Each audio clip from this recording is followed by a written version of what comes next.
खुशियाँ मनाओ, नचो गाओ खुशियाँ मनाओ। शिव बाबा ने मौजा ला दित्तियां, मेरे बाबा ने लहरा, मेरे बाबा ने लहरा ला दित्तियां, मेरे बाबा ने लहरा ला दित्तियां।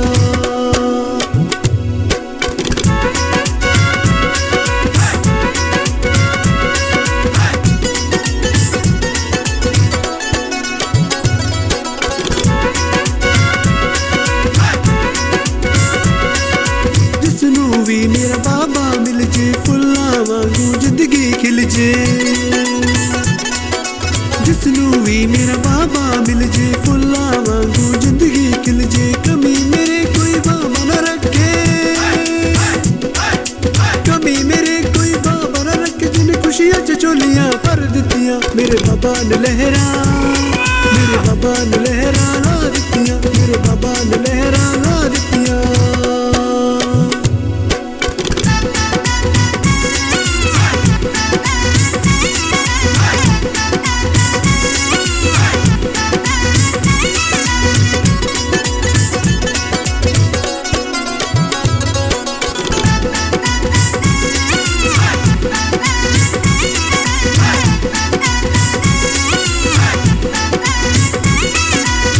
सागर बन प्यार लुटावे, गति सब दी कर जावे। सुख सागर बन प्यार लुटावे, गति सब दी कर जावे। सोने वतन दी सैर करावे, सोने वतन दी सैर करावे। जिन दिल दिया के सुना दित्तियां, मेरे बाबा ने लहरा, मेरे बाबा ने लहरा ला दित्तियां, मेरे बाबा ने लहरा ला दित्तियां।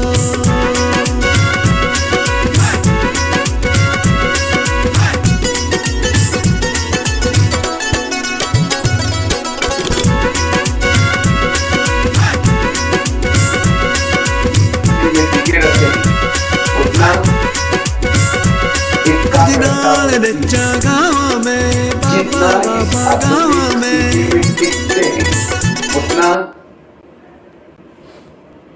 कर्म योगी की स्थिति रहती है। कई कहते हैं मेरा टाइम वेस्ट हो जाता है, पुरुषार्थ के लिए टाइम नहीं मिलता। टाइम क्यों नहीं मिलता? जो देह भान में रहते हैं, भले योग में बैठे तो भी टाइम वेस्ट हो रहा है, कर्म कर रहे हैं तो भी उसका टाइम वेस्ट हो रहा है। लेकिन जो आत्मिक स्वरूप में टिका है, उसका हर पल सफल हो रहा है। वो एवरेडी स्थिति है। इसलिए हमें इस आत्मिक स्थिति को बनाना है। जितना इस स्वरूप में टिके रहते हैं, हमारे जीवन में दैवी गुण और दैवी शक्ति होती है। आत्मिक स्वरूप में टिकने वालों के इर्द गिर्द क्या होती है? गुण और शक्तियां। देह भान में रहने वालों के इर्द गिर्द में आसुरी अवगुण और आसुरी शक्तियां। एक्चुअली देखा जाए तो राजा दुश्मन के ऊपर वार करने के लिए आसपास में मंत्री वगैरह होते हैं। इसी तरह अगर हम आत्मिक स्वरूप में हैं तो काम क्रोध आएगा, ऑटोमेटिकली शक्तियां उसको देख लेगी। लेकिन एक शक्तियां कब रहेगी? जब हम आत्मिक स्थिति में हैं। इसीलिए बाबा बार बार कहते बच्चे इस स्वरूप में टिके रहो, और जितना इस स्वरूप में टिके रहते हैं, दृष्टि में बल आता है, वायुमंडल स्वच्छ बन सकते हैं, बना सकते हैं। लेकिन इस स्वरूप का हम अभ्यास अनुभव कैसे करें? बात ये आती है। इसका तो मौत आत्म अभिमानी स्थिति की महिमा अपरंपार है। जो खुद को भूल जाता है, खुदा भी भूल जाता है। इसलिए खुद की मेरी दीपक सदा जलता रहे, सदा ज्योति जलती रहे, उसके लिए हम पुरुषार्थ क्या करें? तो सबसे पहला पुरुषार्थ है पवित्रता में स्थित रहने का। क्योंकि जो पवित्र है उसको कहने की जरूरत नहीं, मैं आत्मा हूं। पवित्रता और आत्मिक स्थिति का कनेक्शन क्या है? जैसे पहले जमाने में दिया आता था, पहले लाइट नहीं रहती थी, दिया होता था, दिए के अंदर तेल डालते थे और माचिस लगाते थे और फ्लेम जलती थी। वो फ्लेम क्यों जलती है? क्योंकि केरोसिन है। अगर केरोसिन नहीं है उसके अंदर माचिस लगाओ, फ्लेम जलेगी नहीं। वो पूरा माचिस का डब्बा भी खत्म होगा तो भी फ्लेम जलेगी नहीं। इसी तरह ये योगी है, हम जब योग में बैठेंगे, योग के चारों तरफ, योगी के चारों तरफ बैकग्राउंड बनाओ। ये योगी मतलब एक दिए है और उस दिए के अंदर तेल है पवित्रता, और आत्मा है उसकी फ्लेम। ये आत्मा की फ्लेम तब जलेगी जब शरीर में पवित्रता की ऊर्जा है। इसलिए बाबा कहते बच्चे पवित्र रहो, पवित्र बनो। जितना जिसके पास पवित्रता ज्यादा है, कहने की भी जरूरत नहीं, मैं आत्मा हूं, ऑटोमेटिकली उसका दीपक जल रहा है। और जिस योगी के भ्रुकुटी में दीपक जलता है उसके चेहरे में चमक होगी, चेहरे में चमक होगी। वो कोई भी क्वेश्चन नहीं करेगा ये क्या करूं, कैसा करूं। अब जैसे अंधेरे में कोई जा रहे हैं, उसके बाद लाइट आई, वो किसी को पूछेगा नहीं रास्ता कहाँ है, रास्ता उसको दिखाई पड़ रहा है, वो डरेगा भी नहीं, घबराएगा नहीं। लेकिन जो अंधेरे में जा रहे हैं उसके बाद लाइट नहीं है, उसको डर लगेगा कहीं खड्डा ना हो, कहीं कांटे ना हो, वो डरता हुआ चलेगा। इसी तरह जो आत्मिक स्वरूप में नहीं है, देहभान में है, उसको डर लगता है, भय लगता है, उसको लगता है मैं कर रहा हूं, ठीक कर रहा हूं या गलत कर रहा हूं। इसलिए आत्मिक स्वरूप में रहने वालों को निर्णय शक्ति, परखने की शक्ति वो ऑटोमेटिकली आती है। आत्मिक स्वरूप में करने वाला, स्थिति में स्थित रहने वाला जो करेगा एक्यूरेट करेगा, कोई उसे गलतियां नहीं होगी। इसलिए पवित्रता जरूरी है, और केवल पवित्र रहना वो भी पर्याप्त नहीं है। अब समझे दिए के अंदर तेल है लेकिन बीच में बाती नहीं है, फ्लेम जलेगी क्यों? बाती का काम क्या होता है? वो जो तेल अंदर है उसको फ्लेम तक पहुंचाने का काम किसका होता है? बाती का। इसी तरह केवल हम पवित्र हैं लेकिन स्मृति में नहीं रहते, स्मृति है बाती। बाबा क्यों कहते हैं बच्चे ध्यान क्या लगा दो? परम धाम में लगाओ, बुद्धि वहां। जब बुद्धि वहां लगे रहते हैं, हमारे शरीर के अंदर जो ऊर्जा है, पवित्रता है, वो पवित्रता कहां तक जाती है? आत्मा की फ्लेम तक जाते हैं और उसे दीपक जलता है। फ्लेम का भोजन है केरोसिन, तो आत्मा का भोजन क्या है? पवित्रता। तो जितना हम पवित्रता की स्मृति में रहते हैं उतना दीपक। अब उसके बजाय ऊपर ध्यान के बजाय किसी व्यक्ति की तरफ ध्यान है, कोई वस्तु की तरफ ध्यान है, तो ऊर्जा कहां चलेगी? नीचे। और जिसकी ऊर्जा नीचे चलती है उसको देह का भान अनुभव होता है, देह भान। इसको भक्ति मार्ग में कहते हैं ऊर्ध्वगामी। जिसकी ऊर्जा ऊपर चलते है उसको कहते हैं ऊर्ध्वगामी, जिसकी ऊर्जा नीचे चलती है उसको कहेंगे अधोगामी, उसे अधपतन होता है। इसलिए सदा मुझे याद रखना है, मुझे ऊपर जाना है। मैं आज ही सवेरे से ऊपर से आया हूं, सदा ऊपर जाने की स्मृति रहे तो ऊर्जा ऊपर चलेगी। जो पवित्रता को आत्मिक स्थिति में स्थित रहने में यूज करता है उसकी दृष्टि उड़ती नहीं जाएगी, उसके इंद्रियों में इंद्रियां शीतल होती जाएंगी, क्योंकि ऊर्जा को यूज करना है। अगर यूज नहीं करेंगे कहीं ना कहीं आपको धोखा देगी, बीच बीच में विकारों की भावना आएगी, प्रॉब्लम आएंगे। इसीलिए जब आपकी ऊर्जा यूज हो रहे हैं, पवित्र रहना बहुत नेचुरल लगेगा। इसीलिए बाबा कहते हैं बच्चे पवित्रता की धारणा के द्वारा सोल कॉन्शियस स्थिति की अनुभूति करो।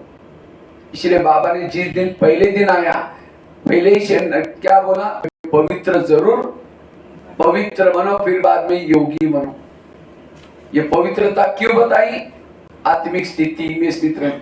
और जितना आत्मिक स्थिति में हम स्थित रहते हैं उतना हमारा ओरा बढ़ता जाता है। एक होता है 0 का बल्ब, दूसरा होता है 40 का बल्ब, तीसरा होता है 60 का होता है, कोई 100 का होता है, कोई मरकुरी का होता है। तो चेक करो मेरी, और कोई एकदम भी होता है, बंद होता है, चलता रहता है, दिवाली के समय लगाते हैं, तो आप चेक करो मैं कौन सी क्वालिटी वाला दीपक हूं। योग में बैठकर थोड़ा सा जग गया, उसके बाद सारा दिन बुझा हुआ। दादी प्रकाशमणि माउंट आबू में रहती थी, उसकी लाइट विश्व तक जाती थी। ये है विश्व का राजा। तो आपकी लाइट कहां तक जाती है? अगर केवल गांव तक जाते हैं, गांव का एरिया का मुखिया बनेगी सतयुग में। अगर आपकी स्टेट तक जाते हैं, स्टेट का राजा बनेगी। विश्व तक जाते हैं, विश्व का राजा बनेगी। इसलिए आत्मा का ओरा बढ़ाना। ओरा कैसा बढ़ता है? जितना हम अमृत वेला अच्छी करते हैं, ओरा थोड़ा बढ़ जाता है। जितना मुरली सुनते हैं, ओरा बढ़ जाता है। जितना शुद्ध भोजन, शुद्ध पवित्र खाते हैं, बाबा की याद में खाते हैं, ओरा बढ़ जाता है। थोड़ा परिचिंतन किया, ओरा घट गया। थोड़ा से किसी के दोष देखा, ओरा घट गया। अब मुझे ओरे को बढ़ाने का काम करना है। और जितना संगम युग में ओरा ज्यादा होगा, उतना राज्य ऊंचा होगा, ज्यादा होगा। और संगम युग में जो सगाई की सिस्टम होती है, ओरे के अनुसार होती है। पति का ओरा और पत्नी का ओरा समान चाहिए, तब उसकी शादी होती है। लेकिन आप ओरा नहीं देखते, इससे संस्कार आपस में नहीं मिलते। तो सतयुग की जो सगाई आई, ओरे के अनुसार होती है। इसलिए अपने ओरे को बढ़ाना है। और जिसका जैसे रात के समय जब हाईवे पर, जब हम रोड पर चलते हैं, सामने से गाड़ी आती है, लाइट तेज है, आप पता नहीं कर सकेंगे गाड़ी कौन सी है, ट्रक आ रहा है, बस आ रहा है, क्या आ रहा है। इसी तरह अंतिम समय हम जब चलेंगे, क्योंकि भारत का जो विनाश है, गृह युद्ध चलेगा, गृह युद्ध। और उस गृह युद्ध में मेरा शरीर किसी को नजर ना आए, इसलिए अभी से हमारी आत्मिक स्थिति में रहने की प्रैक्टिस। मैं स्त्री हूं, पुरुष हूं, ये किसी को नजर भी ना आए। ब्रह्मा बाबा को कोई मारने के लिए आए थे, उस समय बाबा ने वो लाइट दिखाई पड़ी, उसको बाबा को मारने से। ये अंत में गुलजार दादी को एक बार मैंने पूछा था, दादी जी जब यज्ञ हमारा पाकिस्तान में था, उस समय युद्ध चल रहा था, हिंदुओं को काट काट करके ट्रेनों में भर भर करके भेज रहे थे। तो हमने कहा दादी जी आप लोगों को उस समय डरने लग रहा था?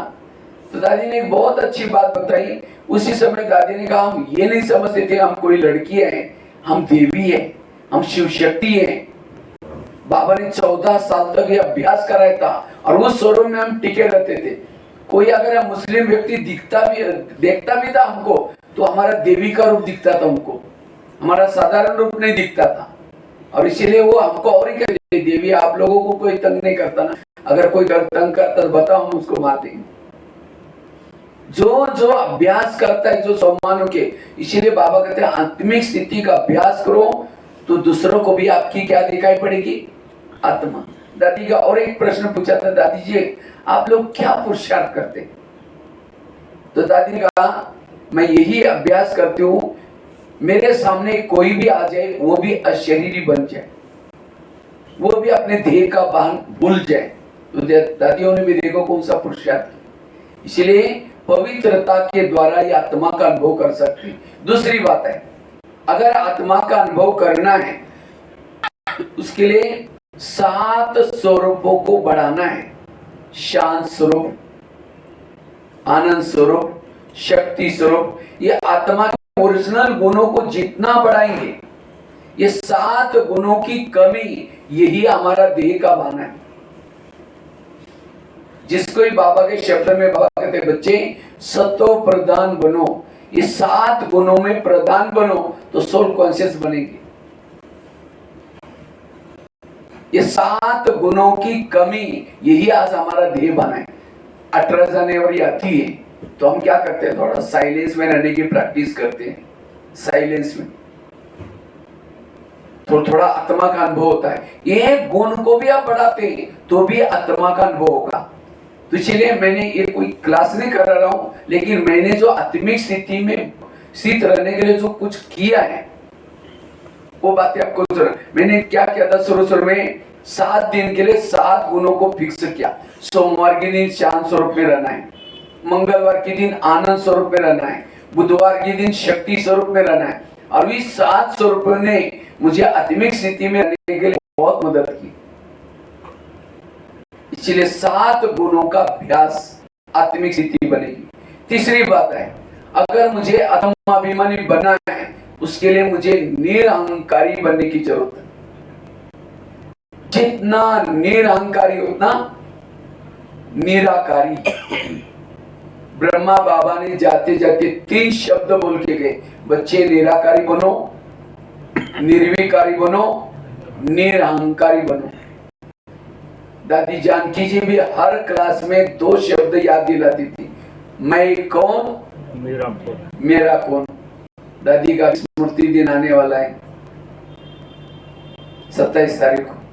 दादी लास्ट में तो हर क्लास में, चाहे कोई नए भाई बहन भी, उनको भी दादी यही शब्द, क्योंकि टोटल ज्ञान का सार है मैं कौन और मेरा कौन। मैं आत्मा और मेरा मैं 2 प्रकार के, एक है असली मैं और दूसरे है नकली मैं। नकली मैं कौन? मैं इंजीनियर हूँ, मैं डॉक्टर हूँ, मैं पैसे वाला हूँ, मैं धनवान हूँ, मैं ये कलावान हूँ। ये जिसके नकली मैं के स्वरूप में रहता है वो आत्मिक स्वरूप में टिक नहीं सकता। इसलिए ये है झूठे मैं। जो झूठे मैं का मुखौटा पहनता है असली मैं छिप जाता है।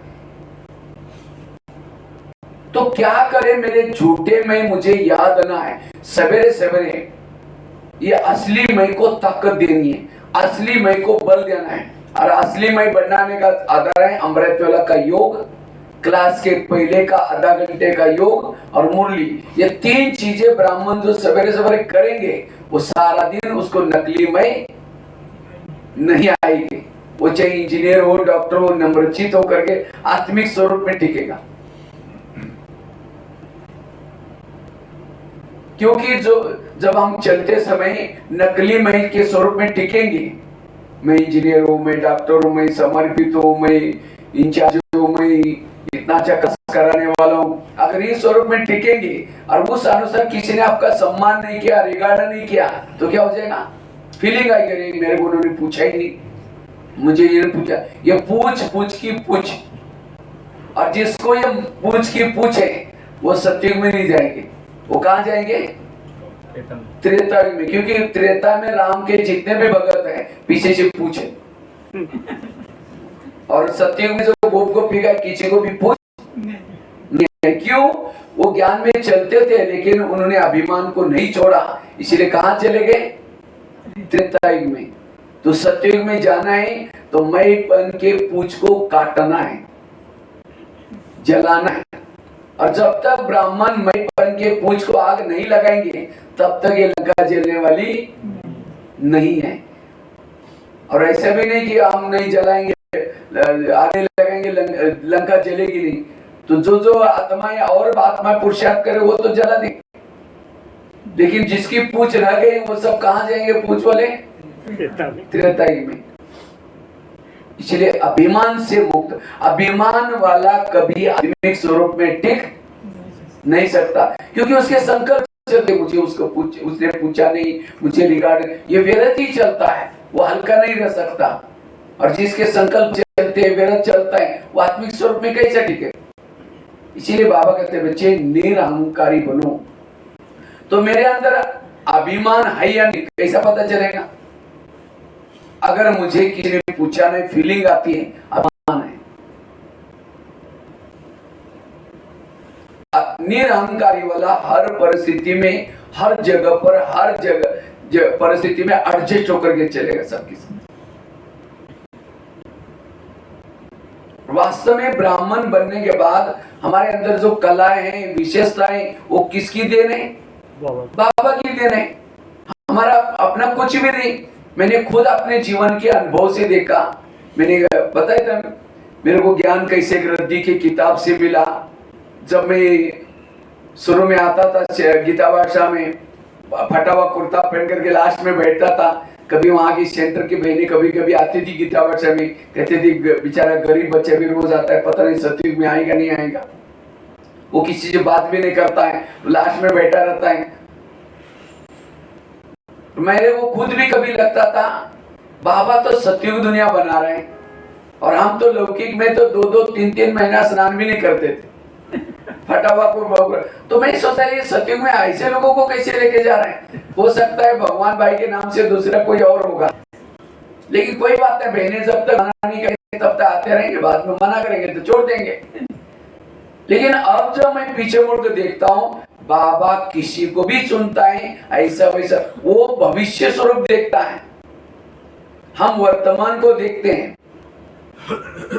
और बाबा भाग्य बनाने के लिए कला भरता है। मैं बहुत अच्छा लेक्चर करता हूँ, मैं बहुत अच्छा क्लासेस कराता हूँ, मैं तो सोचता मेरा कुछ भी नहीं है।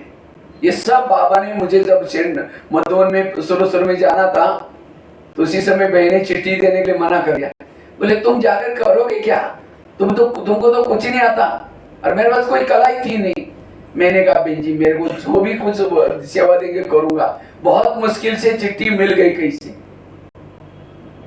लेकिन आज बाबा ने सचमुच अभी तक तो पिछले एक साल तक बहनों ने निमंत्रण दिया, ऐसे बुकिंग रहता था। तो ये सब किसकी देन, बाबा की देन है। मैं कहूँ कि मैं करता हूँ, मुझे हिंदी भाषा भी नहीं आती थी। मुझे याद है जब शुरू में दिल्ली गया था, मैं दिल्ली पांडवन में, तो पहले 2 दिन में रहा, तो अचानक एक दिन गुलजार दादी ने मुझे बुलाया, कहा कि किसी के द्वारा बुलाया। तो मुझे तो नशा चढ़े, अरे पापा का रथ ने मुझे बुलाया, ये तो मेरा भाग्य, बहुत नशा मुझे। तो कहते दिल्ली नहीं देगी, मैंने कहा नहीं दादी देगी, जाओगे? हमने कहा दादी आप भेजेंगे तो जाऊंगा। कहते ये बात यहाँ किसी को भी नहीं बोलना। मैंने कहा दादी मैं जिसके पास सेवा करता हूँ, कहते नहीं हम उसको बता देंगे। तो मैंने सोचा बाप ही बोल रहे हैं, मैंने किसी की फिक्र नहीं की, अगर आधा घंटे में तैयार हो गया चला गया। तो दूसरे दिन मुझे किचन सेवा मिली, वहाँ किचन में फॉरेनर को भोजन खिलाने की, परोसने की सेवा मिली, टेबल पहुंचना ये करना है। तो वहां का जो भाई है संभालने वाला, उसने मुझे बुलाया, एक टीन लेके आओ बोला। अब मैं तो टीन समझा ही नहीं, क्योंकि हमारे महाराष्ट्र में तो डब्बा बोलते हैं, डब्बा, तो मैं तो समझा ही नहीं। तो मैंने धीरे से, वहां दिल्ली में टीन या दूसरा एक शब्द है कनस्तर, हाँ ये तो हम तो डब्बा बोलते, बाकी कनस्तर वाला शब्द भी, टीन वाला शब्द भी हम नहीं जानते। तो मैंने वो भाई को धीरे से बोला भाई जी क्या लाना है। उसको गुस्सा आ गया, पता है वो, उसने मेरे एक भाई को बुला करके कहा ये पता नहीं दादिया कौन से गधे भेज देते हैं जिसको हिंदी बात सीखेगा। वो एक भाई बुला करके कहा इसको गधे को बगीचे में छोड़ के आ जाओ। तो मेरे को पकड़ करके उसने क्या किया, पीछे आजमल खान पार्क है वहां छोड़ दिया। तो रात को 9 बजे आता, 9 बजे 10 बज गया, 11 बज गया। तो 11-12 बजे के बाद वो पुलिस, वो रात को सिक्योरिटी वाला डंडा पीटते हुए आता है। तो मैं फिर मेरे संकल्प चलना शुरू किया। मैंने कहा बाबा ये कहा मैं नरक में पहुंच गया, कहा मधुबन में इतने अच्छे लोग हैं और यहाँ पहुंच गया। तो एक मन कहता है नहीं तुमको किसने बोला है, भेजे बाबा के रथ ने जो होगा सब। दूसरा मन कहता है क्या अच्छा होगा, पुलिस वाले की नजर पड़ेगी, जेल में लेके जाएगा। तो तीसरा मन कहता है अब यहाँ से चले जाए, आप वापिस चले जाते हैं घर के तरफ। तो इस तरह से अंदर से इतना संकल्प चलने लगे। तो 2 बज गया, 3 बज गया। तो 3 बजे जैसे बाबा सामने आकर के कहते हैं बच्चे कहीं नहीं जाना, क्योंकि मैं सोचा घर में जाऊंगा करेंगे क्या, 3-4 साल तो मधुबन में रहते, अब मधुबन में जाएंगे तो वो भाई कहेगा तुम दिल्ली गए ना, जाओ वही रहो, मुझे बिना पूछे तो गए, पूछ के तो गए नहीं। तो फिर मैं सोचा कि बाबा कहते कहीं नहीं जाना, वापिस सेंटर पर जाना। तो मैं सेंटर पर आया तो वो भाई रास्ते में वॉकिंग करके आ रहा था, कहते तुम वापिस आए तो मेरे पास सेवा नहीं कर, किचन में जा। तो उसके बाद मैं किचन में चला गया। तो किचन में भाई वो खाना बनाता था, मैं दूर दूर से देखता था भाई जी क्या क्या डाला। कहते तुम इधर नहीं देखना, तुम अपना काम कर दो। उसको लगा कि कहीं मेरा काम न सीख ले। तो मैं दूर दूर से क्या करता था, देखता था वो क्या क्या डालता है, और जा करके डायरी में लिख करके रखना शुरू किया। वो काला काला गोल गोल डाल दिया, राई भी हमको ना शब्द पता नहीं था, काला काला गोल गोल ऐसे करके लिखता था। तो ऐसे करके मैंने लिख कर, तो 6-7 महीने के बाद वो भाई को अचानक वहां से जाना पड़ा। तो गुलजार दादी मेरे को कहते तुम खाना बनाओगे? हमने कहा हाँ दादी जरूर बनाऊंगा। तो मैं वो देख देख करके छोक लगाता था वो ये करके। तो एक बार वो उसी 6 महीने में तो अरबी नहीं आई थी, अरबी तो साल में एक बार ही आते हैं। तो मैं सोचे वो अदरक लाया है बहुत सारा, तो मैं अदरक समझ करके उसको ये करके घिस करके छोक में डालता था। एक दिन बहनों ने देखा ये क्या डाल रहे हैं, मैंने अदरक, कहते ये अदरक थोड़ी है बुद्धू, ये तो अरबी है। और उसी 6 महीने में कभी खीर नहीं बनी थी, तो खीर नहीं बनी थी तो खीर बनानी थी। और वहाँ की बहनें इतना मतलब सहयोग नहीं करती थी, अगर नहीं आता तो दादी इसको भगा दो दूसरा भी लेके आओ। अब वो खीर बनानी थी, तो एक बहन सवेरे में तो अपना 5 बजे किचन में चला गया। तो एक बहन आई, मैं बोला बहन जी खीर कैसी बनाते? कहते घुटने तक दूध डालो, बोलो चीनी डालो, खीर बन जाएगी। तो मैंने सोचा ये तो क्या बोल के गई। तो मैंने सोचा एक आसिया बहन भी वही रहती थी ना, अभी आजकल वो औरत में चली गई। तो मैं सोचा शायद वो बता सके, मैं उनके ऑफिस में गया, मैं सोचा वो भी ऐसा ना बोले। तो मैंने सोचा ये नहीं समझना कि हमको आती नहीं। मैंने कहा बहन जी हमारे महाराष्ट्र में हम लोग अलग टाइप की खीर बनाते हैं, आप लोग कैसे बनाते हैं? तो उसने बताया हम ऐसे ऐसे करते। तब से मैंने कुछ नहीं आता था, ये नहीं बोलता था मुझे नहीं आता, हमारे यहाँ ऐसे बनते, आप लोग कैसे बनाते? ऐसे करते करते खाना बनाना सीख गया। दिल्ली में तो कई चीजें सीखा, एक तो सबसे इम्पोर्टेंट चीज सीखा मैं इकोनॉमी जो पार्ट सीखा दिल्ली से सीखा। एक बार की बात है, अरुण दादी, गुलजार दादी की माँ, तो एक दिन में मेरे को उसने दादी ने बुला करके एक बहन की चप्पल दी। कहते लाल कहते लाल ये चप्पल ठीक करके लाना, और 15 पैसे दिया। कहते 10 पैसा एक जेब में रखना, 5 पैसा दूसरे जेब में रखना, क्योंकि मोची दोनों भी देख करके तुम्हारा ले लेगा। तो मुझे लगा वो हो सकता है 15 पैसे में आता होगा। मैं दादी ने जैसे कहा चला गया वो करोलबाग मार्केट में।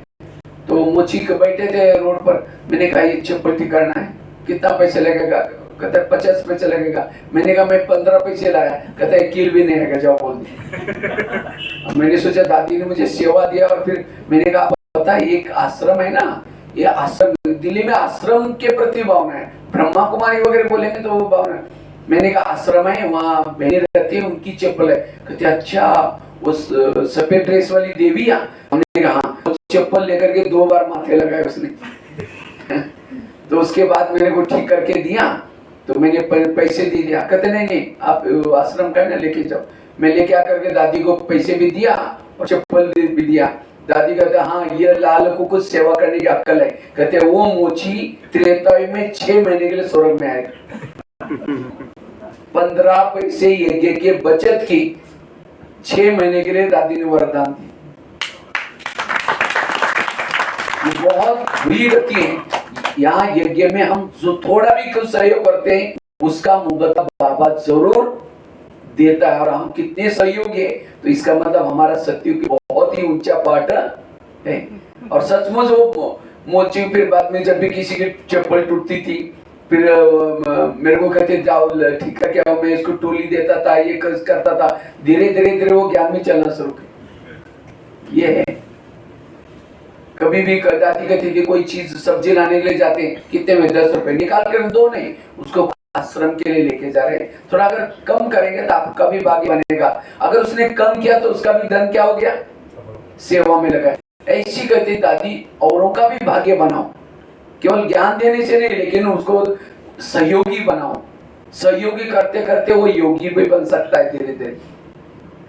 तो एक बार मेरी कोलगेट खत्म हुआ था, तो दादी के पास गया था। तो दादी को कहा दादी मुझे कोलगेट चाहिए। दादी कहते लाल पुराना लेके आओ। मुझे लगा उसी कंपनी का देने वाली होगी। कहते आते समय चकला भी लेके आना। तो मैं चकला भी लेके आया, तो उसके ऊपर रखा, घिसा, थोड़ा निकला। कहते लाल 10 दिन चलेगा, जाओ बोल। और मेरे वो समय एक बात, ऐसी गहरी बात दादी ने बताई, उस बात ने मेरे जीवन में आंखें खोल दी। कहते हैं लाल 10 दिन चलेगा, अगर ये फेंक देगा सतयुग में उतना गुना आपका कम हो जाएगा। यज्ञ की कोई भी चीज वेस्ट करने से। कहते हैं हमको अगर यज्ञ में पैसा चाहिए, हम बाबा के पास जाते हैं, बाबा को कहते हैं बाबा यज्ञ के लिए पैसा चाहिए। फिर बाबा किसी जिज्ञास के पास जाता है, कहते बच्चे तुम यज्ञ में पैसा डालो, मैं 1 का 1000 गुना दूंगा। तो उसको भावना जागृत होते हैं, अरे 1 का 1000 गुना, ये तो कोई बैंक भी नहीं देती और भगवान वायदा कर रहे हैं। उसको ये आता है और वो जाकर के यज्ञ में पैसा डालता है। और दादी ने कहा वो पैसा बाबा ला करके हमारे हाथ में देता है, कहता है उसका 1 का 1000 गुना देना प्लस तुम्हारा फायदा करना, इतना इसको यूज करना। अगर वेस्ट करेगा यहाँ तो तुमको फिर उसको दास दासी बनकर के चुक्त करना पड़ेगा। इस दादी की उस बात ने आज हम 40 साल से यज्ञ में ना अपने पास गाड़ी रखी है, जब भी कहीं बाहर जाता हूँ टूर में स्लीपर में जाऊंगा, कभी भी एसी की टिकट भी, कभी भी फ्लाइट के लिए अलाउ नहीं अपने लिए, कभी भी साइड सीन भी कभी भी नहीं जाता हूँ, एकदम इकोनॉमी। तो उस दादियों से हमने ये सब चीजें सीखी। तो कहने का मतलब आज मेरे जीवन में जो भी कुछ कलाएं हैं, विशेषताएं, ये सब बाबा की देन है। मेरा कुछ भी उसमें नहीं। अगर मुझे अभिमान है, मैंने अपने जीवन में एक स्टोरी याद रखी है। एक व्यक्ति ने नया मकान बनाया, बहुत कच्चा हुआ और उन्होंने गधा भी पाला था। अब सोचा कि पुराना सामान शिफ्ट करना है, अब क्या करूं? अगर कोई गाड़ी और कुछ किराए पर करूं खर्चा आ जाएगा, तो गधे के ऊपर रख के सारा सामान शिफ्ट किया। लेकिन एक मूर्ति थी, अब सोचा मूर्ति कैसे लेके जाओ? सोचा कोई कपड़ा ढाक देंगे, कपड़ा ढाक करके लेके जाने लगा। चलते चलते वो क्या होता है, कपड़ा हट गया, लोग उसको मूर्ति का सिर देखते ही नमस्ते करना शुरू किया। गधे को लगता है नमस्ते मुझे कर रहा, वो गधे को नमस्ते नहीं करती, किसको करे थे नमस्ते? मूर्ति को। तो इसी तरह हम भी कभी सेंटर पर जाते हैं, कई बार सेवा करते हैं, बहने बहुत कई बार सम्मान करते हैं, पगड़ी पहनाते हैं, कभी ये करते हैं, कई बार मधुवन के लिए लिफाफे देते हैं। लिफाफे कोई मेरे क्लास सुन करके नहीं दे रहे, ये मैं एक मधुवन निवासी हूँ, समर्पित का बैच है, ये बाबा का सम्मान है, बाबा की ये है, इसलिए हमारा नहीं है।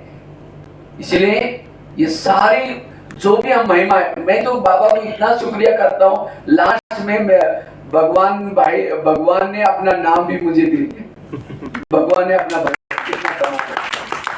इसलिए जैसे कठपुतली नचाते हैं, नचाने वाला दिखाई नहीं पड़ता, वो पर्दे के पीछे बैठता है और कठपुतली को नचाता है। और कठपुतली को देख करके कोई ताली बजाए तो कठपुतली कहेगा मैं कितने अच्छे डांस करूं, वो खींचने वाला कहेगा अच्छा तुम ही कर लेना, वो खींचेगा नहीं तो वही लटक जाएगी। इसी तरह हम भी कौन है, कठपुतली है, वो पर्दे के पीछे बैठा है, वहां से कार्य करा रहा है, वहां से सेवा करा रहे हैं। अगर सेवा का अभिमान आए तो वो कहेगा अच्छा तुम ही कर लेना।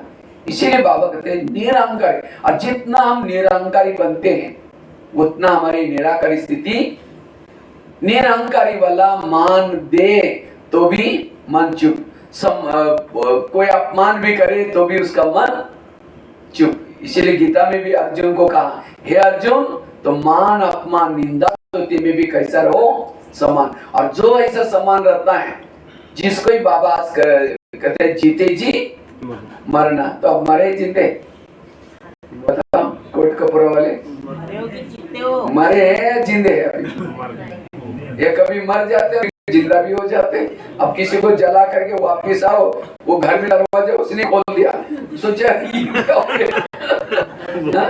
डर जाएंगे। इसी तरह अगर मरे हैं, कोई अपमान करता है, संकल्प क्यों चलते? अब मरे हुए को कोई गाली दो, तू तो अच्छा हो गया, मर गया, तुम बेकार थे, वो बोलता है क्या बात है मैं सुन रहा हूँ।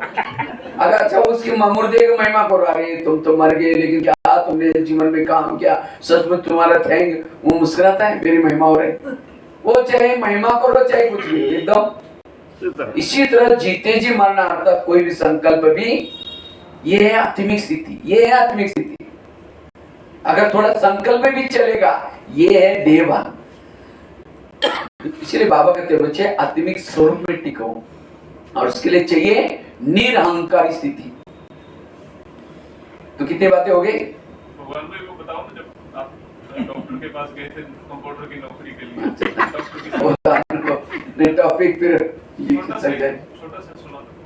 इसी में जोड़ देना इसी टॉपिक के लिए। चलो ठीक है, फिर जोड़ देंगे। हाँ, तो कितनी स्थिति कितने बातें हो गई? क्योंकि मेरे तो बहुत ये जो सेवाई की है ना, वंडरफुल, ये जो रिकॉर्ड बना ऐसा नहीं बना।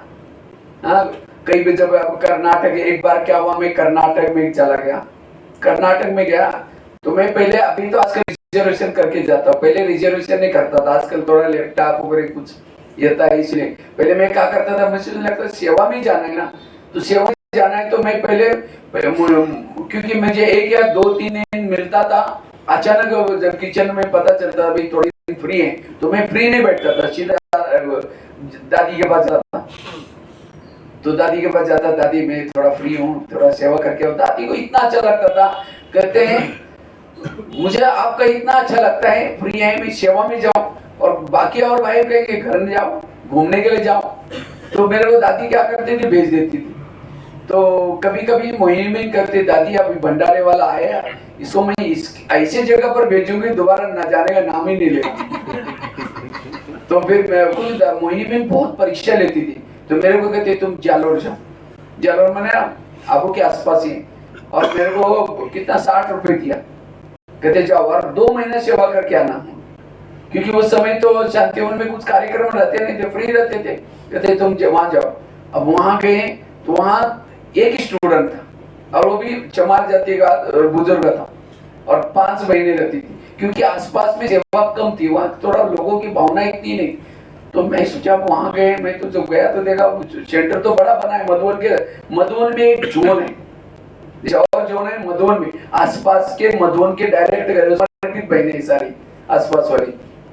तो मेरे को वहां भोग जाता है, जो भी सारा खाने पीने का सारा मधुबन में पालना करता उनकी। तो जब मेरे को भेजा तो मैं देखा यहाँ तो कोई आता ही नहीं क्लास में। तो फिर मैंने दूसरी दिन क्या किया, जब मैं योग कराता तो बाबा कहते बच्चे बाहर जाकर सेवा करो, तो लेकिन अभी बाहर का कुछ मुझे पता ही नहीं।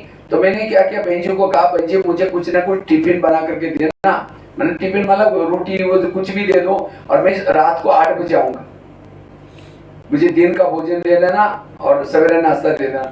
तो कहते कहाँ जा रहा है, मैं बोला मुझे पता नहीं मैं कहाँ जा रहा हूँ। तो मैं निकल गया, तो मैं उस समय सवेरे सवेरे स्कूल थी, जब निकल गया तो देखा बच्चे थैला लटका करके जा रहे, मैंने सोचा बच्चों के पीछे पीछे चलते हैं, स्कूल आए पता चलेगा, तो पीछे पीछे चला गया। तो वहां जाकर के टीचर को पूछा, ऐसे हमने पहली बार स्कूलों में कार्यक्रम शुरुआत की, और वहां स्कूलों में कार्यक्रम करते करके आज रिकॉर्ड बना दिया। तो फिर मैं सोची मोहिनी बहन को कैसे मैं बताऊं मैं क्या करके आया हूँ। तो मैं वहां जाने के बाद उनको कहता था आपको ये कैसा लगा, एक लेटर पर लिख करके दे दो, वो लिख करके देते थे। उसके बाद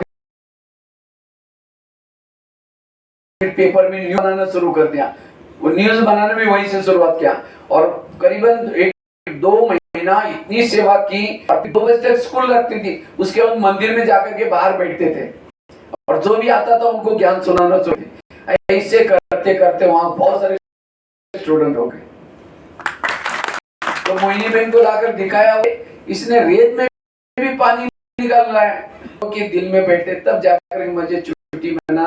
तो एक बार की कर्नाटक की घटना सुना रहा था। तो जब मैं कर्नाटक में जा रहा था तो वहाँ उसी दिन संडे था, मैं 12 बजे पहुंच गया। तो बहनों को जाते मैं पूछा भाई मेरा क्या प्रोग्राम है, कहते आप अभी मधुबन रेस्ट करो, इतना ट्रैवलिंग करके आए, थक गए होंगे, आप रेस्ट करो। मैं बोला बहन जी मेरे को जब रेस्ट नहीं करूंगा। तो कहते ठीक है, यहाँ से हमारा 4 घंटा 2 घंटा है, वहाँ शाम को क्लास करके आओ, कल तो आपका स्कूल में है, जेल में कार्यक्रम है, सवेरे बीका का क्लास है, तो आज कुछ नहीं, इसलिए हमने रेस्ट कर लिया। मैंने कहा ठीक है क्लास कराओ, लेकिन मैंने कहा मुझे कोई भाई भेज दो साथ में, क्योंकि मुझे कन्नड़ा भाषा थी, वो बस का बोर्ड वगैरह, भैया आप मुझे बिठाने के लिए भेजो। तो एक भाई ने मुझे बिठा करके आ गया। तो चला, मैं वहां चला, पहुंचने के बाद क्लास वगैरह किया, 4 घंटा लगा क्लास, फिर भोजन वगैरह करके भाई जी मुझे वापिस जाना है। कहते अभी कोई गाड़ी नहीं है, सवेरे 8 बजे पहली गाड़ी है। मैंने कहा 8 बजे जाएंगे तो पहुंचेगी कितना, 12 बजे, और सवेरे का बीका का क्लास, स्कूल का क्लास, ये सारा मिस हो गया। मैंने कहा भाई जी मुझे वापिस जाना है, कहता कोई गाड़ी नहीं है। मैंने कहा मैं रात को दौड़ करके वहां पहुंच जाऊंगा। कहते भैया बस से 4 घंटा दौड़ के कैसे? मैंने कहा मैं जाऊंगा, मुझे जाना। तो एक भाई को कहा इनको बस स्टैंड पर छोड़ के 9 बज गया, 10 बज गया, 11 बज गया, 12 बज गया, कोई। तो आखिर 12 बजे एक ट्रक आ गया। तो मैंने उसको हाथ किया सामने जाकर, मुझे लेके जाना है। तो कहता नहीं सामने सारे। मैं बोला नहीं मैं पीछे बैठूंगा। कहता पीछे भैंसे बनी। हमने कोई बात नहीं दिखाओ, तो मेरा ज्यादा लगन थी इसलिए उसने उतार करके दिखाया, तिरपाल खोल करके सारी भैंसे बनी थी। पीछे थोड़ा सा बांधा था वो और जगह खाली थी। मैंने कहा यहाँ खड़ा रहता हूँ। कहता है वो कुछ हो जाएगा। तो मैं बोला मेरे को जाना चाहिए। माना इतनी सेवा करने के अंदर से लगन। तो बैठ गया, तिरपाल डाल दिया। जैसे तिरपाल डाल दिया वो आंधे में भैंसों की आंखें चमक रही लगी। और नीचे तो मैं पाँव का तो पूरा आधा पाँव तो मेरा इतना घुटने तक अंदर गया, गोबर पड़ा था सब। और 2 दिन में ट्रैवलिंग करके गया हूँ, वो भी जनरल में। कोई सीट नहीं मिली थी वहाँ, कोई नींद। अब दोबारा ये भी रात अभी जाने वाले 4 बजे, रात को 12 बजे चला तो 4 बजे पहुंचेगा। फिर जैसा ब्रेक लगता था वैसे सारी पीछे कई पाँव के ऊपर पाँव पड़े, अंधेरे में सींग लग जाए। तो मैंने कहा बाबा ये 4 घंटा तो इसमें बैठना है, ये क्या? मैंने क्या किया, तुरंत एक विजन जैसे बनाया। मैं बोला बुद्धि के द्वारा बाबा पास गया। मैं बाबा मेरा शरीर तो अभी नीचे भैंसों के ट्रक में है, वहाँ बहुत बदबू आ रही है, तो मैं आपके पास 4 घंटे के लिए। तो बाबा कहते हैं ठीक है बच्चे। और उसी 4 घंटे में इतना वंडरफुल हो गया। बाबा कहते हैं ठीक है बच्चे, मैं तुमको परम धाम घुमा के लेके आता हूँ। तो जैसे लेके परम धाम में आत्माएं विनाश होने के बाद सारी आत्माएं, बाबा कहते हैं बच्चे परम धाम में नहीं जाती, परम गेट बंद रहता है। जब सारा विनाश तब तक आत्माएं शरीर लेकिन नीचे भटकती रहती है। और जब सारी आत्माएं शरीर छोड़ी फिर शिव का गेट खोलता है। पहले शिव जाएगा, उसके बाद ब्रह्मति, उसके बाद अष्टरत्न, उसके बाद 108 आत्माएं, उसके बाद 16,9 लाख वाली सारी जाएगी देवता, उसके बाद धर्मात्माएं शिष्य हटेगी। और फिर अभी कहता है कि अभी कोई है ही नहीं, केवल धर्म, थोड़े धर्म के लोग हैं। तो इतना मना मुझे परमधाम का इतना आनंद आया। 4 घंटा कहाँ गया मुझे पता भी नहीं चला, ना कोई बदबू आई ना कोई मुझे। और 4 बजे के बाद जब ट्रक पहुंचा तो वो ड्राइवर को कहता है अरे भाई आपका कुछ हुआ तो नहीं? मैं बोला भाई मैं तो एकदम आनंद में। तो इसी तरह देखो बाबा ये सेवा ऐसे मतलब जहाँ जगह सर नहीं देखा कोई। एक बार तो कर्नाटक में गया तो भाई जी को सुना रहे थे कल। तो एक भाई मुझे गाड़ी में 1990 की बताई है। तो बस में बिठाया और कहा कि भाई को ऑफिस में आता। तो मैं चल पड़ा। तो बस जाने वाली थी बेंगलोर, उसके बीच में हुआ था। उसके बाद जब कंडक्टर आया, कहते कहाँ जाना है? तो मैं गांव का नाम ही भूल गया, क्योंकि वो गांव के नाम बड़े अटपटे होते, मैं लिख भी नहीं था। तो जल्दी में जाना था, वो बेंच बताया वो सेंटर पर फोन किया। तो कंडक्टर से कहाँ जाना है? तो मैं बोला भाई मेरे को याद ही नहीं है। तो हंसने लगा, मुसाफिर कहाँ जाना है मुझे पता ही नहीं, ऐसे है ना। तो मैं बोला आप सभी टिकट निकाल लेके आया। फिर पूछता है कहाँ जाना है? मैं बोला मेरे को याद नहीं। फिर मैं ये बताओ आपकी बस कौन से स्टॉप से जाते हैं? फिर वो नाम ले लिया, उस गांव का नाम था हगरी भोमन हल्ली। अभी वो पक्का है अभी मेरे, उसके बाद दिमाग में ऐसा घुस गया नींद में। पैसे से मतलब सेवा के लिए लगन ना भाषा, क्योंकि पहले 2000 से पहले अगर साउथ के तरफ कोई भी था उसको हिंदी में कोई पूछता था, वो ऐसा देखता था कोई दूसरे ग्रह से उतरा हुआ। तो लेकिन सेवा की लगन इतनी बता रहे। मैं जब ITI पूरा हुआ, ITI पूरा होने के बाद मैंने क्या किया, फल आते थे मुझे खाने के कुछ नहीं था। मैं जब ITI पढ़ाई किया चावल एक बार बाबा ने मुरली में कहा कि मैं मुरली सुन रहा था, टिफिन आता था, घर से नहीं आता था, बाजू वाले गांव से माता जी मुझे ज्वार की रोटी भेजती थी खाली, और मैं ज्वार की रोटी और लाल मिर्ची डाल के वही खाता था। तो जब वहाँ टिफिन आता था, बाबा की उसी दिन मुरली चली, बच्चे का भोजन नहीं खाना है, शुद्ध भोजन खाना है, पूरी मुरली उसी के ऊपर। जब विषय प्रतिज्ञा करता है, मैंने भी प्रतिज्ञा किया आज से मैं बाहर का चाय कुछ नहीं खाऊंगा। अब टिफिन आता था तो मैंने क्या किया, घर में पत्र लिखा उसी दिन, मुझे टिफिन नहीं भेजो, मैं खुद तैयारी करके खाऊंगा। मुझे ना आता था ना मेरे पास पैसे थे, तो पत्र पहुंचते पहुंचते वो 5 दिन लगे, तब तक टिफिन मैं किसी और को देता था। मैं 5 दिन तो भूखा रहा, तो किसी गीता पाठशाला वाले को, माता को पता, उन्होंने मुझे एक स्टोव दिया, एक पतीला दिया और कुछ चावल लगा कर दिया। मैं चावल उबाल कर उसमें गरम चावल पर चीनी डालता था और वही खाता था, और ऐसी करके पढ़ाई किया। और जिसका नाम आज कहाँ रखा है, 25,000 का जो भोजन बनता है उस भोजनालय में रखा हुआ है, क्योंकि भोजन का परहेज किया हुआ। ये बाबा की कमाल। तो उसके बाद जब ITI पूरा हुआ, क्लास शुरू हो गया, लेकिन मैंने सोचा बाबा ये अभी ज्ञान तो मुझे अभी भी मिला है, अभी मैं ये सदी में जाने का ज्ञान मिला हुआ है, क्योंकि तो जन्म जन्मांतर क्या है बाद में देखेंगे, पहले तो समझे। और कॉल आता था जहाँ सेंटर नहीं वही आता था, मैंने सोचा बाद में करेंगे कॉल, तो मैंने बाबा के सामने रखता था, फाड़ी देता। उसके बाद मैंने सोचा कि गीता पाठशाला में इतनी मुरली सुनता हूँ, तो सेंटर जहाँ बहनों के मुख से मुरली सुनेंगे कितना लगेगा, इसलिए मैंने सिटी में चला गया जहाँ सांगली में बहनें रहती थी वहाँ। लेकिन मैंने सोचा वहाँ रहने का कुछ प्रबंध करना, तो मैंने उनके पास, आपको कोई कंपाउंडर की जरूरत है? कहता मैं ढूंढ ही रहा था, मुझे कंपाउंडर की जरूरत है। कहता आप कल से 7 बजे आओ, शाम को 7 बजे जाओ, आपको 400-500 रुपए दूंगा, 500 रुपए। 7 बजे आएंगे, और मैंने तो कॉल को फाड़ के फेंक रहा हूँ मुरली सुनने के लिए, और वही मिस हो जाएगी तो फायदा क्या। तो मैंने कहा सर मुझे चाहिए, 100 रुपए दे दो, मैं सवेरे 9 बजे आऊंगा, और 9 बजे रात को जाओ, 12 बजे जाओ तो भी चलेगा, लेकिन 7 से 9 मेरा मथु का टाइम होता है, मैं दे देता हूँ। वो कहता मैं 500 रुपए और बढ़ाऊंगा, मैं बोला नहीं हूँ। तो कहता है ठीक है, आपको 100 रुपए चाहिए तो कभी भी आओ, कभी भी जाओ। मैंने कहा कभी नहीं आऊंगा, बराबर में 9 बजे आऊंगा। तो मैं क्या करता था, मुरली सुनी, नाश्ता किया, जाता था। तो मेरे को कहता है आपके जैसे और कोई लोग मिलेंगे? मैंने कहा एक और कुमार फ्री था, उसको भी वहां नौकरी लग गया।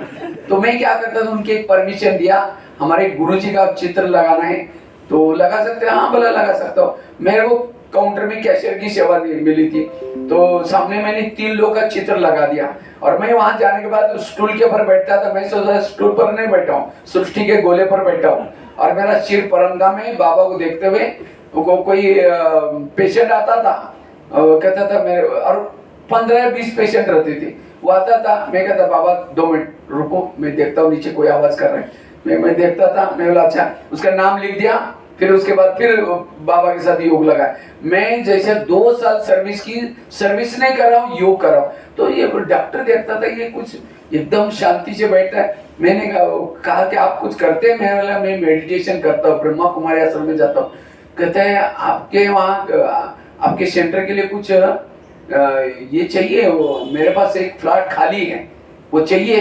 मैंने कहा बहनों को पूछता हूँ। तो बहनों को पूछा तो कहते हाँ उस एरिया में सेंटर ने वहाँ खोल देंगे, तो वो पूरा उन्होंने फ्लैट ही देंगे। देखो बाबा, मैंने कितना रुपए लिया था? 100 रुपए, लेकिन बाबा ने कितना वसूल कर दिया?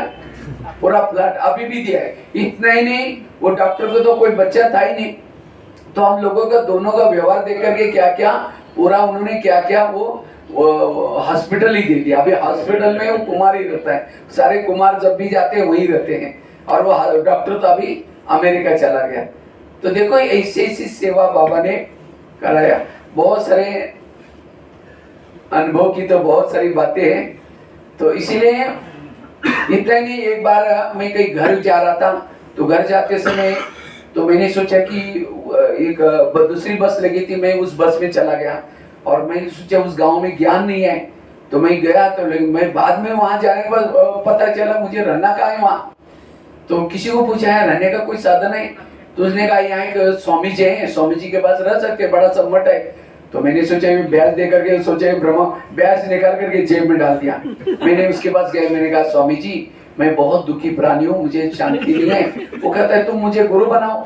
तो मैंने कहा गीता में तो कहा है देह सहित संबंधी को भूल जाओ, ऐसे ऐसा, तो आप तो देह धरे। तो ऐसे ऐसे वो क्वेश्चन करता रहा। वो कहता है भाई गुरु तो मुझे आपको बनाना पड़ेगा। आप कौन है गुप्त रूप में? तब मैंने ब्याज निकाल करके लगाया। मैंने कहा मैं एक ब्रह्मा कुमार हूँ, आप लोगों को क्यों बुद्धू बना रहे? असली परमात्मा कोई और है और आप अपने में बुद्धि लगा रहे। कहते हैं क्या करो यार, कर्नाटक में रहता था मैं, बहुत पढ़ाई किया, नौकरी नहीं मिली, इसलिए सन्यासी बन करके रहता हूँ। उसने सही बातें बता दी। उसके बाद फिर हम लोग नहाने के लिए कुएं में जाते थे, वो माला लेकर के फेरता था, शिव ओम शिव ओम। हमने कहा पार्वती के पति शिव है? कहते नहीं। मैं बोला आप शिव ओम कहते? बोलो ना मैं आत्मा हूँ। कहता ठीक है थैंक यू, आत्मा हूँ आत्मा हूँ। तो मैंने कहा देखो आपने यहाँ लोगों को परमात्मा से बहुत दूर किया है, अभी क्या करना पड़ेगा, यहाँ परमात्मा का संदेश देना पड़ेगा। कहता हाँ उसके लिए क्या करना पड़ेगा? मैं जो चाहे खर्चा करूंगा, जो भी मेरे तरफ से सब कुछ होगा। मैंने कहा ठीक है एक कार्यक्रम करेंगे। फिर वहाँ के बहनों को फोन करके कहा कि इसी शहर में होते हैं, अरे तुम तो घर में जाने वाले वहाँ कहाँ पहुँच गए? तो मैंने क्या किया, बहनों को बुलाया और वहाँ कार्यक्रम किया, वो सेंटर खोल गया। मना ऐसे ऐसे बाबा सेवा कराते हैं। और जब भी मैं दिल्ली में रहा, दिल्ली में रहने के बाद घर वालों से मैंने गुप्त रखा था, क्योंकि घर वाले पढ़े लिखे थे नहीं, उनको डायरेक्ट अगर सुनाओ तो, इसलिए मैं जब 2 साल पांडवन में रहा, उसके बाद पहली बार घर में गया था। घर में जाने के बाद वो तो मधुबन के नियम कायदे ये सब पूरा रंग लग गया था। वे सवेरे क्या करता था, उठता था, योग लगाता था, फिर उसके बाद भोजन भी अभी माता बनाती थी, नहीं डायरेक्ट नहीं बोलना है, तो ये करता था बिल्कुल योग युक्त होकर के। तो उनको लगा इसके अंदर कुछ इविल सोल आ गई, रात को ही उठता है, भोजन देखता रहता है। तो उन्होंने क्या किया, मेरे को एक दिन तांत्रिक के पास लेके गए पिताजी। कहता है कि तुम मेरे साथ आओ, ऐसे कहीं जाना है। मेरे को ये नहीं पता कि तांत्रिक के पास जाना है, तो मेरे पास प्रदर्शनी का आंख हमेशा रहता था, लेके गए। उन्होंने मैं सोचा देखता हूँ क्या करते हैं ये। तो एक रिंगान डाल दिया और कुछ मंत्र जपने लगे, और मंत्र जपने के बाद फिर बाद में कहा कि पिताजी को आपका काम हो गया, बस 50 रुपए दे दो, काम पूरा हो जाएगा। मैंने कहा 50 रुपए की चीज के भाई? कहते आपके अंदर कुछ भूत था, उसको मैंने बांध दिया, आपको कोई तकलीफ नहीं देगा। मैंने कहा अच्छा, मैं तो आपके चेहरे की तरफ देख रहा हूँ, आपके अंदर तो 5 भूत है। आओ मैं बताता हूँ करके उसको बुलाया और एक एक चित्र समझाया, कैसे हम आत्मा थे, कैसे हम सतयुग में थे, देवी देवता के रूप में थे, हमारे अंदर कोई काम का भूत, क्रोध का भूत, लोभ का भूत, कोई भी विकार नहीं थे, बहुत सुखी थे, संपन्न थे। धीरे धीरे हम आगे बढ़ते गए तो द्वापर युग आया। द्वापर के बाद आत्माओं के अंदर विकारों के भूत घुसना शुरू किया, काम का भूत, फिर परमात्मा को पुकारना शुरू किया है, भगवान आओ भूतों से बचाओ। आखिर इतना बढ़ गया, अंधेरा बढ़ गया, आखिर परमात्मा इस धरती पर आता है और उस भूतों को निकालने के लिए एक विद्यालय बनाया जिसका नाम है प्रजापिता ब्रह्मा कुमारी ईश्वरी विद्यालय। और मैं माउंट आबू में जाकर के भूतों को निकालने का ट्रेनिंग लेके आया हूँ। अगर आपके अंदर के भूत निकालना है तो मेरे पास 7 दिन के लिए आना पड़ेगा। तब वो पिताजी को कहता है भाई भूत इसके अंदर नहीं, भूत तो हमारे अंदर घुसे। तो पिताजी के फिर कहता है अरे आप तो मेरे को कहता है आपको शादी वगैरह करनी है, ये करनी है। तब तक मैंने गुप्त रखा था सब। तब मैंने कहा कि मैं आश्रम में अभी समर्पित हो गया, अब शादी वगैरह नहीं करती। पिताजी को लगा इसको कुछ नशा चढ़िए। उन्होंने क्या किया, कुछ रिश्तेदारी वालों को बुलाया, रिश्तेदारी बुलाया, कुछ हमारे गांव के लोगों को बुलाया, क्योंकि मैं 8 दिन के बाद दिल्ली जाने वाला था। जाने से पहले उन्होंने सोचा कि अभी इसको शादी करवाएंगे इसकी। तो फिर सब लोग आए तो सब लोग बोलने लगे उस संत ने ऐसा किया था वैसे। मैं अपना चुपचाप योग युक्त होकर के बैठा था।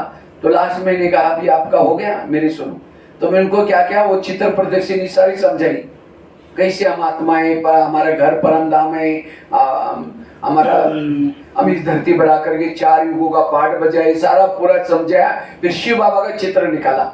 मैंने कहा ये आत्माओं का, आपका भी, हमारे पिताजी का भी, हमारे माता जी का भी, सभी आत्माओं का पिता है। और मैंने पिताजी को दिखा करके कहा ये मेरे शरीर का पिताजी है, अच्छा ये पिताजी ये पिताजी कहता है शेरी का पिताजी तुम शादी करो, तुम्हें 1 एकड़ जमीन दूंगा, कुएं का पानी दूंगा, एल्यूमिनियम के कुछ बर्तन घर में पड़े वो भी भाइयों के साथ दूंगा, और साथ में झोपड़ी में जितना भी जगह मिलेगी वो भी दूंगा, 2 एकड़ जमीन दूंगा। ये अगर कहना मानेगा शादी करेगा तो, अगर नहीं मानेगा ये कुछ नहीं मिलेगा। ये पिताजी बोल रहे हैं। और मैंने कहा ये पिता परमात्मा है, ये कहता है तुम मेरा कहना मानो, पवित्र रहो, तुम्हें राजाओं का राजा बनाऊंगा, सोने के महल दूंगा, पुष्पक विमान दूंगा, वो भी 21 जन्म के लिए। मैंने कहा आप लोग निर्णय करने के लिए आए, मेरा फायदा किसमें है वो आप ही बताओ, निर्णय करो। तो कहते भी ज्योति बिंदु वाले में ज्यादा फायदा कहता है पिताजी को कहा ये जो कर रहा है बहुत अच्छा कर रहा है, आप इसको कोई भी बस छुट्टी। तो इसी तरह युक्ति से छुट्टी ले इसकी। और फिर ये बात गांव के 3-4 गांव में पहुंच गई, फलाने का लड़का शादी नहीं करेगा, ब्रह्मचर्य रहेगा। वो बच्चों को कहा कि तुम लोग कभी भी उसके पास नहीं जाना तो जब मैं गांव में जाता था मेरे सामने सभी लोग थूके जाते थे, कोई भी नहीं आता था। तो मैंने सोचा नहीं ये क्या, मैंने सोचा सारी गांव तो क्या सारी दुनिया एक तरफ हो जाएगी, मैं कभी भी बाबा को नहीं छोड़ूंगा। तो मैं क्या करता था, तो जब भी गांव में जाता था कोई पूछते नहीं थे, इसलिए फिर मैं सेवा में आसपास के सेंटर पर जाना शुरू किया, स्कूलों में वगैरह, और सेवा करना शुरू किया। और करते करते 200 जितना स्कूलों में कार्यक्रम किया था, 50-100 जितने जेल में, और वहां के भी जेल में कार्यक्रम किया। उसकी न्यूज देने के लिए पेपर वाले के पास गया था, तो उन्होंने कहा कि आपको ये ज्ञान कहाँ से मिला। तो मैंने कहा ये इसी जिले गांव में। तब जाकर के उन्होंने दूसरे दिन पेपर में न्यूज डाल दी, तड़ेवाड़ी के गांव का नाम लिख दिया, तड़ेवाड़ी के भगवान भाई विश्व शांति के प्रचारक। और उस न्यूज के कारण इतनी सेवा हो गई गांव की, तो जिसके कारण गांव में भी गीता वर्षा खोल दी। और आज वो थूके जाते थे वही लोग आज गीता वर्षा में आते, इतने अच्छे ज्ञान। तो जीवन में प्रॉब्लम्स आए, समस्या आई, लेकिन ये हुआ। तो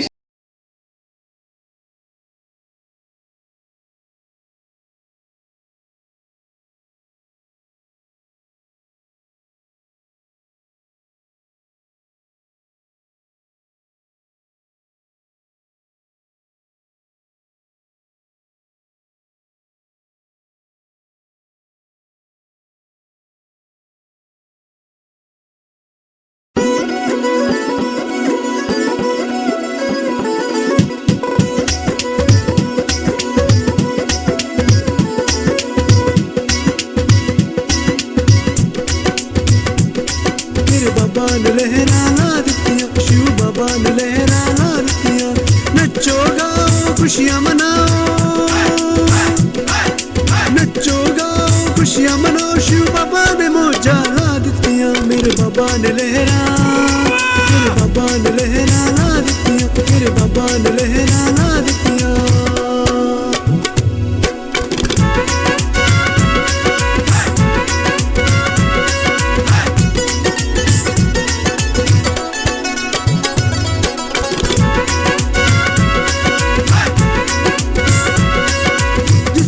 ਵੀ ਮੇਰਾ ਬਾਬਾ ਮਿਲ ਜੇ, ਫੁੱਲਾਂ ਵਾਂਗੂ ਜ਼ਿੰਦਗੀ ਖਿਲ ਜੇ। ਜਿਸਨੂੰ ਵੀ ਮੇਰਾ ਬਾਬਾ ਮਿਲ ਜੇ, ਫੁੱਲਾਂ ਵਾਂਗੂ ਜ਼ਿੰਦਗੀ ਖਿਲ ਜੇ। ਕਮੀ ਮੇਰੇ ਕੋਈ ਬਾਬਾ ਨਾ ਰੱਖੇ,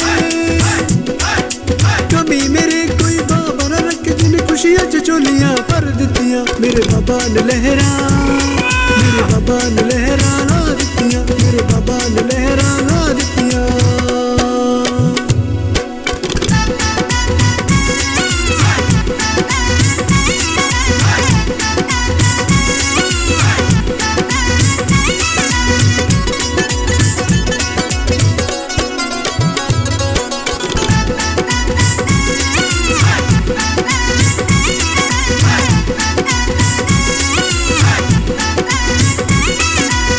सागर बन प्यार लुटावे, गति सब दी कर जावे। सुख सागर बन प्यार लुटावे, गति सब दी कर जावे। सोने वतन की सैर करावे, सोने वतन की सैर करावे, जिन दिल दिया के सुना दित्तियां। मेरे बाबा ने लहरा, मेरे बाबा ने लहरा ला दित्तियां, मेरे बाबा ने लहरा ला दित्तियां।